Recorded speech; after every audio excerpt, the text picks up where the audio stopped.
right, welcome everyone, and thank you so much for joining us today. For now, I'm going to hand over to Christopher Vesti, our speaker for this morning, who's graciously joining us from the European Commission. Thank you very much. Good morning, everybody. Hope you can hear me well, seems like. I will share a presentation with you, and while I'm doing that, I'm just finding the right one. Happy to be here, and very happy to see that you continue to pay attention to the issue of plastic pollution, marine plastic litter, a very important topic that I know you have been investigating a bit already. Yeah, my name is Christopher Wesley. I work for DG Environment in the European Commission, in the team that is working on multilateral environmental affairs. We deal with a range of multilateral environmental agreements. My key responsibility is the work towards a global agreement on plastics. Of course, that's it's a very hot topic these days, as we had the recent decision on UNEA. So, all right, good, thank you. You know, I'm doing this presentation not only taking you into what actually happened at the United Nations Environment Assembly, but also a bit the story behind and what comes next. The decision that was taken at the resumed fifth session of the United Nations Environment Assembly is indeed a milestone, and it's as you can see from the first picture here, it's a picture of the negotiations that has taken place. This is not a picture from the recent UNEA. As you can see, there are nobody there wearing face masks, but also highlighting that we still have a quite long way to go before we have a global agreement on plastics. So obviously we'll need to spend much more time in the negotiating room to make that treaty become a reality, because what we have now is a mandate to negotiate a treaty. We do not have a treaty yet. So I thought that was just important to highlight, because I see several headlines that, of course, this milestone is a groundbreaking one, and that now we can make change. But obviously now is when the hard work begins. From the EU side, we have been working on this issue for quite a while in the context of the European Green Deal. And that agenda taking or transforming the EU economy into a more sustainable one, with several cornerstones on pollution, on biodiversity, on mobility, on energy, all these elements of the European Green Deal playing a very crucial role to help the EU economy moving to a more sustainable one. Our hook of the global agreement on plastics and the work we do on plastics is the transition into a circular economy, and a clean and a circular economy, and the circular economy action plan. That is an important part of the European Green Deal, important for different industries, businesses, consumers, and governments, of course. So just to place it a little bit there, we have a number of initiatives on plastics already implemented, but also for assessment, and we have current initiatives on the table addressing plastic and plastic wastes. Some of them are highlighted on the screen you see here. One example is the efforts that has been done on packaging. We have already set quite ambitious recycling targets for packaging waste. We have minimum requirements for packaging being placed on the EU market.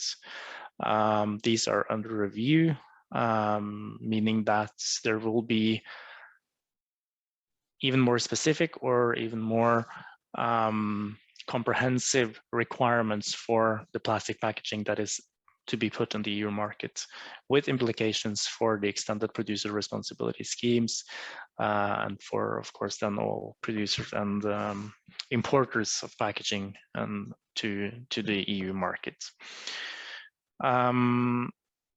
We also, last week, I just want to highlight that, adopted the Sustainable Products Initiative.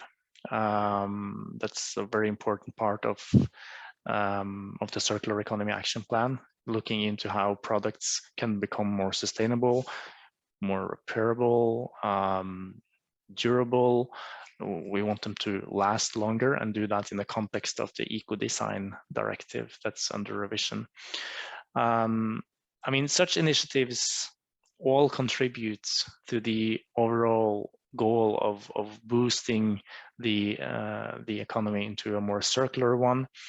And you may also recall, and some of you, I guess, also are quite familiar with our implementation of the Single-Use Plastic Products Directive that addresses a number of single-use plastic items, some of them being banned, some of them under extended producer responsibility. I mean, these are just examples of measures that we are taking to address the issue of plastic pollution and circular economy in the EU markets. And there are a number of others that are not even listed on my lists, but I do not have the time to go into them directly or deeply in this presentation. Point being that we do a lot in the EU, but the transition to a circular plastic economy in the EU is not possible without looking also at similar efforts at the markets we depend on. So that's why also we have stressed very importantly and stressed very much, at least in the latest Circular Economy Action Plan, that we would need to take efforts on circular economy to the global level with a number of initiatives. First of all, we work close with a number of countries bilaterally, where we promote circular economy in a number of ways. I want to highlight the circular economy missions, where we work closely with governments, with industries, key stakeholders, businesses in different countries, and not only helping them, but also exchanging information on how to transfer that specific industry or that specific sector into a more circular one. Bringing together stakeholders from Europe and in these specific countries has proven to be quite important. And I mean, we have a lot to learn from initiatives in the various countries, and we also, of course, then have lots of knowledge and experience from the European context to export. So these missions are very helpful, not only for the countries we work with, but also for us. We also look into circular economy and how to address circular economy in trade agreements. And we are working with the Global Alliance on Circular Economy and Resource Efficiency that we launched at the first part of the 5th session of the United Nations Environment Assembly, together with UNEP and UNIDO, to advance on circular economy globally. A very important part of this is the global agreement, and stated in the Circular Economy Action Plan is that we should work towards the launch of negotiations on a global agreement on plastics. Being justified with not only addressing plastic pollution and the urgency of the crisis, but the need for a circular approach to tackling the problem. So, I mean, the link between our global work on circular economy and what we have done in the EU is quite clear. when it comes to the global agreement on plastics in particular, we have seen over many years that the problem is growing. It will continue to grow if we do not act. Plastic waste may triple in our oceans within 2040 with the business as usual scenario. And even, I mean, you've probably seen also reports saying that although with all current initiatives, policies, measures taken into account and being implemented, you will only see annual reduction of plastic waste or plastics into our oceans of 7%, which is obviously far from enough, highlighting the importance of stepping up actions at a scale we have never seen before, and doing that at the global level, because our understanding is that no country can do this alone. The problem is transboundary. Plastic is transported transboundary, and we also see that the sources are not only sea-based. In fact, 80% of plastics ending up in the seas come from land-based sources. So we need to, I mean, if we are addressing plastic pollution, we need to look at all sources, at all parts of the plastic life cycle. And here there are challenges because there are no regulatory or any multilateral agreement looking into the entire plastic life cycle today. We have initiatives and regional cooperation, we have voluntary approaches, we have the Basel Convention. I mean, there are a number of international initiatives and agreements addressing parts of the problem, but no agreement or body that addresses the problem in the scale as is the ambition of the global agreement we're now working on. And the assessments we have done and a number of other countries we're working very closely with have done is that the only solution to this problem in the long term is new legally binding global agreements to tackle the issue. And we have been highlighting that in our positions for quite a while. And I'll come more into the details on that. So when we came to Nairobi at the second session of the 5th United Nations Environment Assembly in February, the world was quite ready for these discussions, but they were also ready for taking the decision. Although the issue has been highlighted in media, in a number of initiatives, and there has been a lot of attention towards plastic pollution over the years, and the UNEA has been addressing it since 2014. There has been an expert group working on different recommendations, looking at what can be the options for responding to this crisis. We saw that so many countries, more and more, at least over the last year, spoke in favor of getting this agreement. In fact, more than 140 countries had been supportive of a global agreement before we reached UNEA 5.2, and that's a very good starting point for these negotiations. And I just want to highlight how we came to this broad momentum and how that's actually happened, because speaking from the EU side, we of course engaged a lot with not only our like-minded countries, but we consulted and investigated positions of industries of other countries we haven't heard from, and we worked close together with Peru and Rwanda that volunteered and drafted a resolution proposal for UNEA, and we tried to mobilize as much as possible to get support for this resolution so that we were ready to start on something, not only coming to UNEA saying that we want a global agreement, but coming to UNEA with a clear proposal. This proposal was ready almost 1 year before the negotiations in Nairobi started. Then Peru, Rwanda, and a number of other countries had worked on this resolution.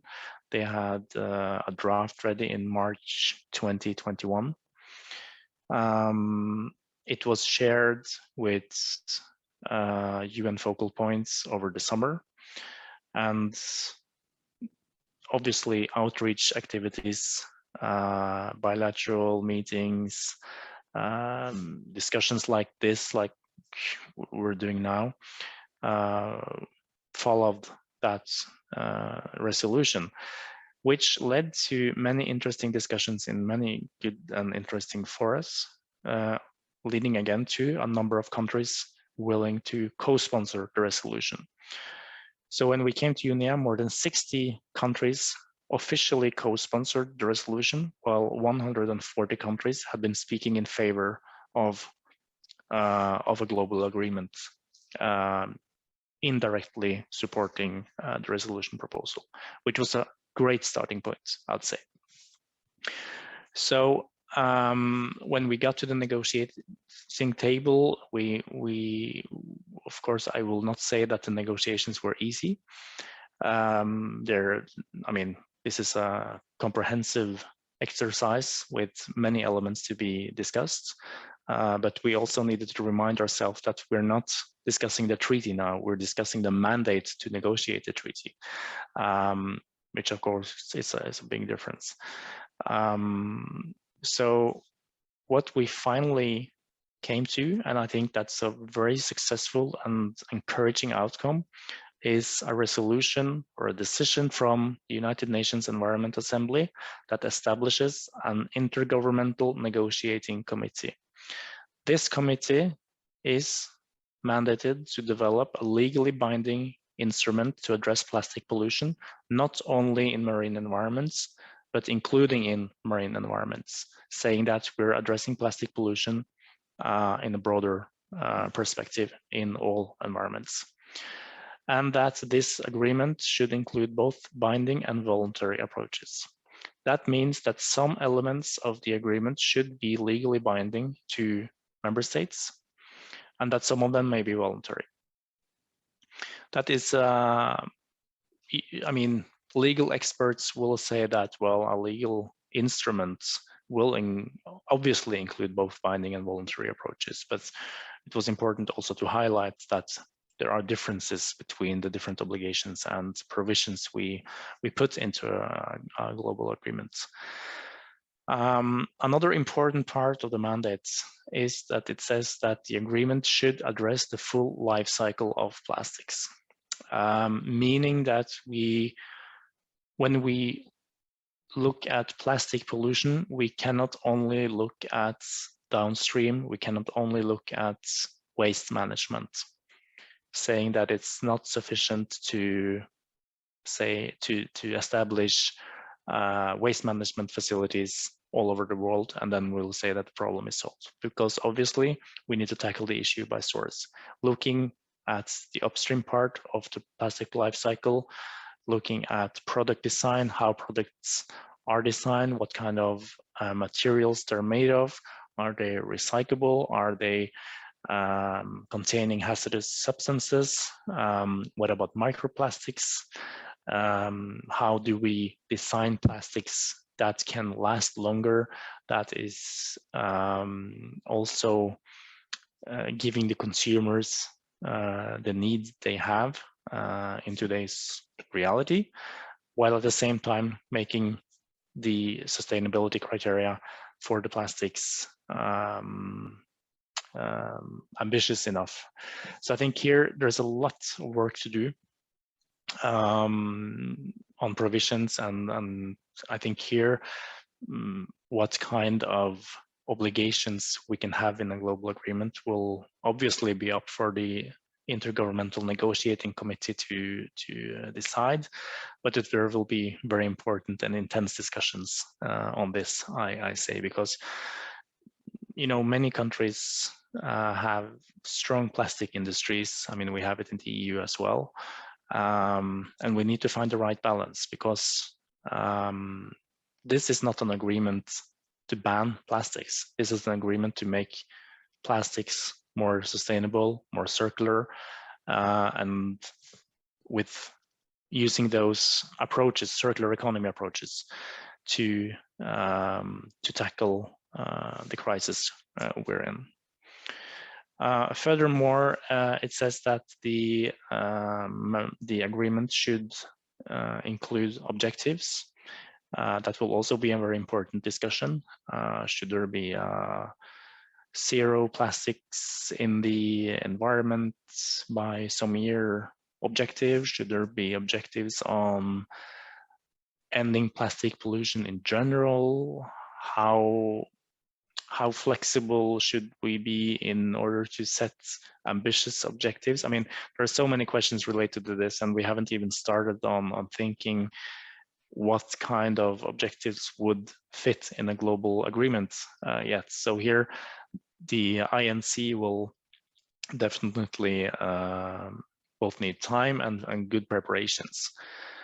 Another important part of the mandate is saying that the agreement should promote sustainable consumption and production through product design and environmentally sound management of waste. I think I already mentioned, but this was very important for the EU to make sure that there is a balance in this mandate, saying that we're looking at the upstream part and the downstream parts. So I mean, finding a balance where we both address measures to be taken early in the plastic life cycle and also late. At the same time, providing flexibility for countries through national action plans, because there are so big differences between countries in the world, and we need to recognize the national circumstances and take into account that these differ. So this agreement being an enabler for countries to take actions at the national level will be very important. At the same time, having the national action plans supporting the overall objectives of the global agreements and the provisions listed there. So there will be an important link on how to address plastic pollution on the global level, and more practically on the national level through the national action plans. Obviously, we'll also need good and sufficient obligations on reporting, mechanisms for assessing the effectiveness of the new agreement. It's quite common in multilateral environmental agreements that we have these different mechanisms that can contribute to improving it. So that will also be important. Just also want to highlight some elements seen from our side. Obviously, knowledge, scientific and socio-economic advice, information exchange will continue to play a key role. I mean, things are changing. We'll need good knowledge bases. We'll need science to justify the development of the agreement, because obviously this new agreement will not, I mean, it will be an evolving agreement. At the time it is decided after a few years of negotiations, I think we will see several years where elements are added to the agreement and that it's developing. And for that, in order to make right and correct good decisions, we will need good socioeconomic and scientific advice and guidance for the work of the INC and beyond. We also would like, from our perspective, to see the optimal use of existing financial mechanisms. And we are very much aware that this is an area where countries may have very different views on how the financial institutions related to the new instrument will be, what it should be, and how the funding should happen. So I think also at this point there will be important and challenging discussions during the negotiations. I want to also highlight what are the next steps, because we now have the decision that we're over a few years now working on. We've been talking about UNEA 5.2 for such a long time, preparing for the negotiations. We all wanted this mandate to go through, and we did it. So now what will be the next steps? I already mentioned that the Intergovernmental Negotiating Committee will negotiate the treaty, and that this INC will have a mandate to conclude the negotiations by the end of 2024. That's already quite ambitious. To negotiate a new multilateral agreement with such a comprehensive approach and the scope it has is not a long time till 2024. But I think it's important to keep the ambition high and aim for the end of 2024, but also having in mind that it could take longer time. The first meeting of the Intergovernmental Negotiating Committee will take place in late 2022. We do not have a date or venue confirmed yet, but at this meeting, kicking off the negotiations, we will probably then start with some key more general discussions on how the treaty should be designed and so on, while the following INC meetings will then go more into detail, discussing legal issues, discussing finance, discussing how to address the plastic life cycle, and other technical issues, monitoring framework, effectiveness, etc. So starting at the more general level, then the discussions will be more intense and detailed at a later stage. I think it's quite realistic to have 2 intergovernmental negotiating committee meetings per year, meaning that it's realistic with 5 INCs before 2024, end of 2024. In order to prepare for the intergovernmental negotiating committee meetings, UNEP will convene a preparatory meeting called an open-ended working group to prepare for the negotiating process. It will take place in Dakar in Senegal in late May, early June. This meeting will discuss how to organize the Intergovernmental Negotiating Committee, what kind of clusters we will have the discussions in. It will discuss the program of work, and all these organizational matters that's related to the INC.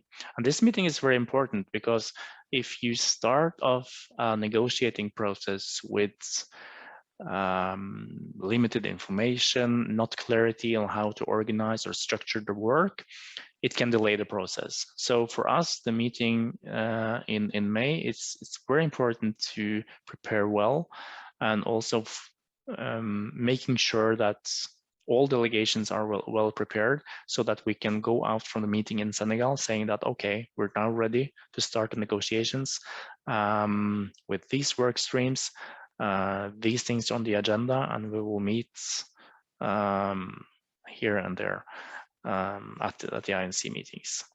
So just to sum up that process, first thing, preparatory meeting, open-ended working group taking place in May to prepare the INC. First INC take place late 2022, and then the mandate says we have to conclude negotiations and have a treaty ready by 2024.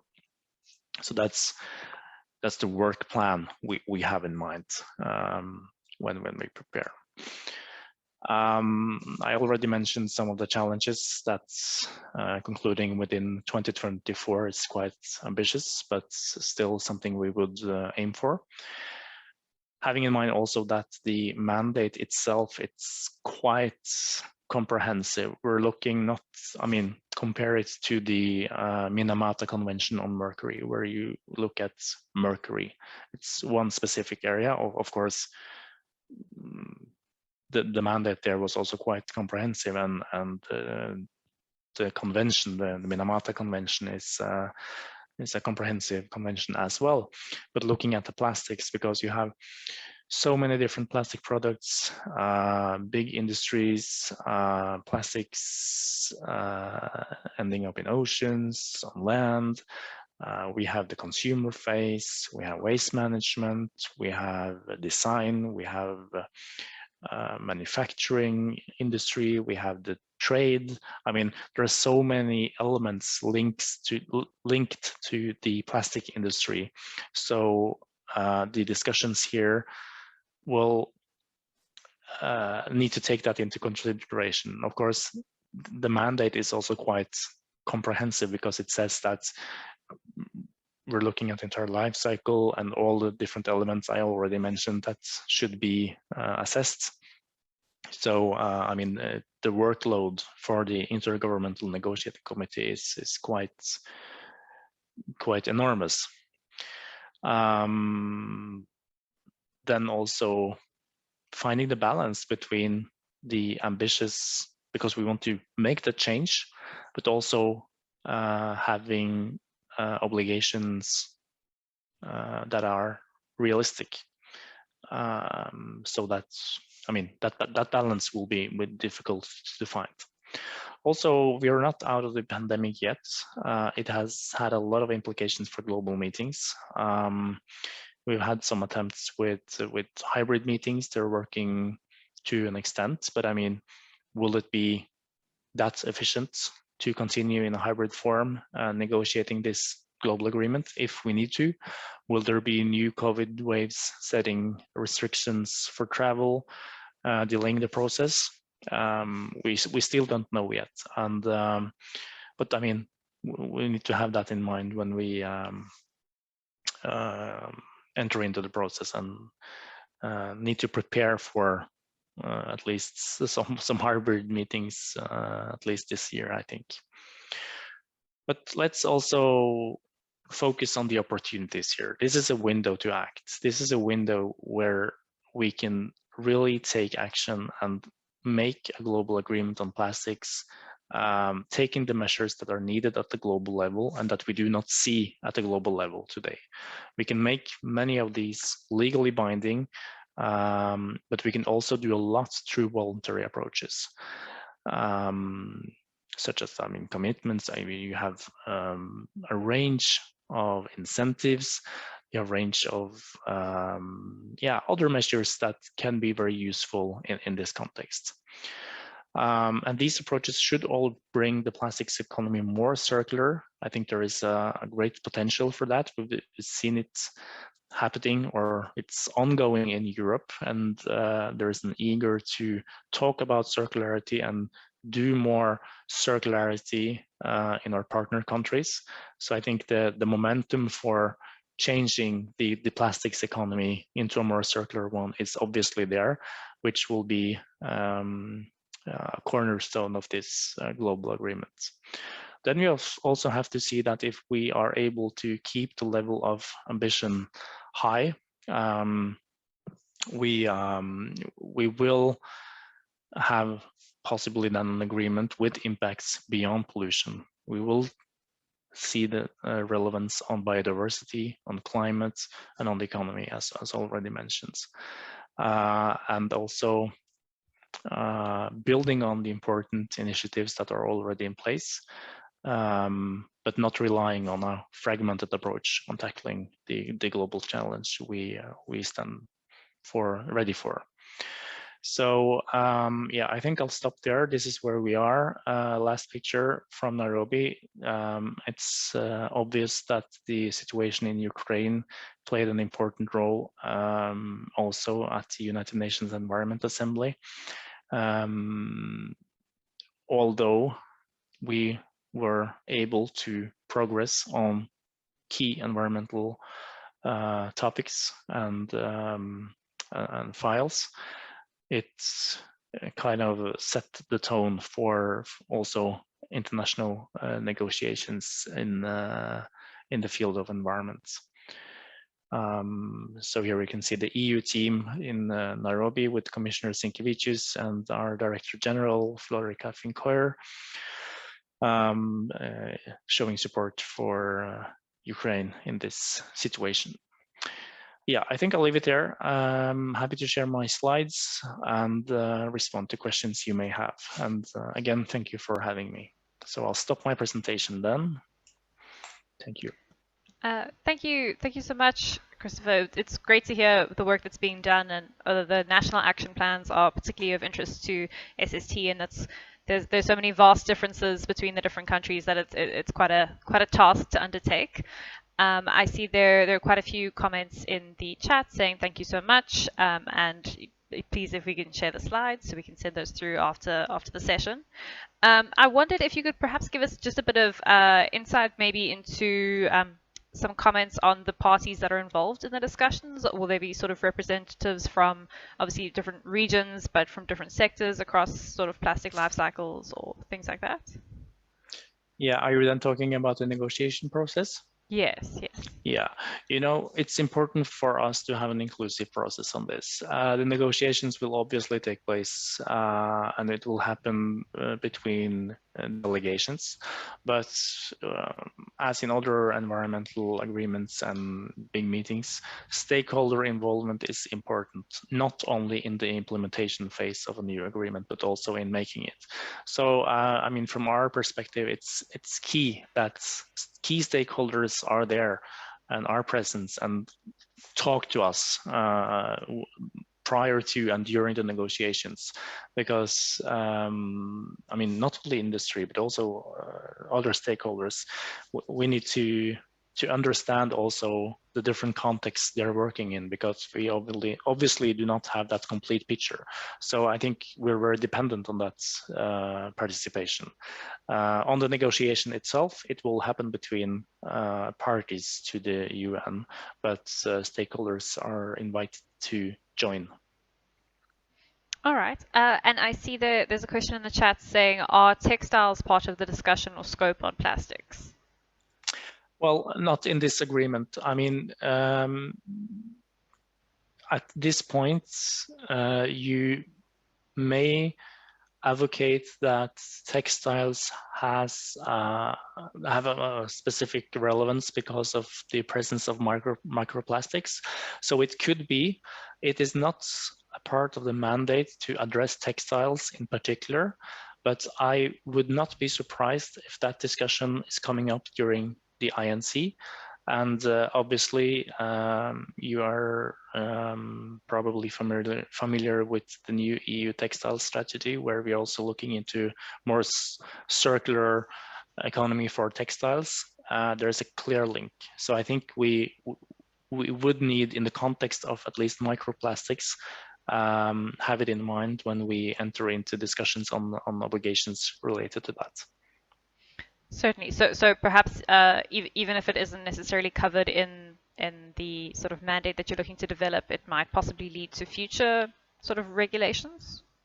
It may. I mean, Okay. that's what we're going into discuss now. Okay. Certainly. But it's a very good question and a very relevant question.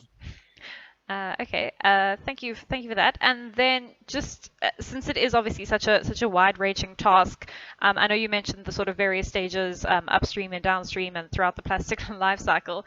Can you perhaps give any insight into sort of how they'll be breaking it down, sort of how, you know, the best way to eat an elephant, as it were? So sort of whether it's the systems framework, looking at the value chain, that sort of thing. Any insights you could provide there? Yeah, you know, it's still early. What we want to ensure is that, I mean, we need to break it down quite much, but not too much, because we have limited time, and we also need to make sure that all delegations are able to participate in the discussions. So we will need to like do some clusters here, looking at, I mean, you can have like upstream, you can have consumer, you can, I mean, all these things will need to be discussed at the CAR meeting in late May. I think it's, at least from my perspective, I don't have the complete picture in my mind how that would work, because we haven't yet started the discussions on obligations. So honestly, a bit early to respond, but happy to come back in a seminar in a year, and I think we'll have much more clear answer to how we do that. Certainly, it's a very sort of complex issue to tackle. So very understandable that, you know, once the objectives are finalized, then it's in a better position to figure out how to tackle it all. Thank you so much for taking the time to chat to us today. I see we're approaching 12 o'clock. I don't see any further comments in the Q&A and the chat. We'll see if any quickly pop through in the next minute or so.